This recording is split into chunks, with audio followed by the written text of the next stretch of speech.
నాన్నగాడు చెట్టుకి నీళ్ళు పోసావమ్మా? పోసావా? రోజు పోస్తావా? Very good bye. నువ్వు పోస్తావా? అన్నయ్య పోస్తున్నాడులే. అన్నయ్య పోతున్నాడులే అమ్మా. హాయి కాదు అన్నా అనాలి. పోయమ్మా వాటర్ నాన్నగాడు. పోయి ఆ మొక్కకి పోయి అక్కడ పోయి పోయి. Very good boy. పోసావమ్మా నాన్నగాడు? ఇంకా చాలే ఫ్రెండ్స్, మళ్ళీ పోయడానికి వెళ్తున్నాడు.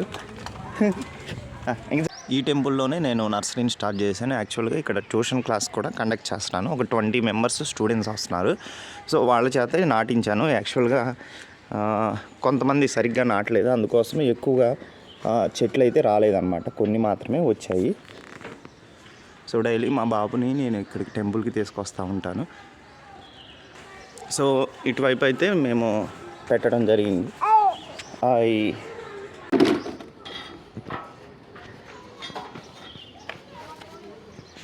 సో నేను ఊరికి వెళ్తున్నాను కాబట్టి ఇతను రవి మా ట్యూషన్కి వస్తాడు, ఇతనికి అప్పు చెప్పాను. చూడండి ఇక్కడ నేను పెట్టాను అన్నమాట చెట్లు.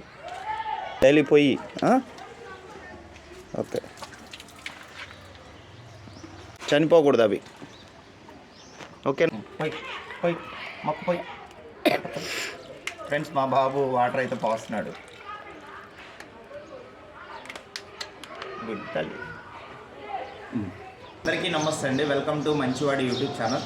తను మా బాబు, పేరు అయాన్షి. అయాన్షి అంటే సంస్కృతంలో సూర్యుడి నుంచి వచ్చే తొలి కిరణాలు అని అర్థం. మా నాన్నగారు వీడికి చిన్న కాసులు అని పేరు పెట్టాడు. సో వీడు ఏంటంటే మనం చేసే పని ఏదైనా ఫస్ట్ టైం ఒకసారి చూస్తాడు, తను ఫాలో అయ్యి ఇంకా నెక్స్ట్ టైం ఆడే వర్క్ చేస్తూ ఉంటాడనమాట. మనం ఏది చేస్తే అదే చేస్తాడు. సో ప్రజెంట్ మా యూనివర్సిటీకి హాలిడేస్ అయితే ఇచ్చారనమాట. సో ఈ హాలిడేస్లో నేను ఇంటికి వెళ్తున్నాను కాబట్టి నేను టెంపుల్లో ఒక నర్సరీని స్టార్ట్ చేశానమాట. పక్షులకి మూగజీవులకి ఆహారం దొరికేటువంటి 1,00,000 పండ్ల చెట్లను నాటడం నా యొక్క లక్ష్యం, మన ఛానల్ లక్ష్యం కూడా. సో ఇప్పుడు వాటర్ పోయడానికి వెళ్తున్నాను, మా బాబుతో పాటు వెళ్తున్నాను. అని వెళ్దాం అమ్మ, బాయ్ చెప్పు, టాక్ చెప్పు, వెళ్దామా? టాక్ చెప్పు.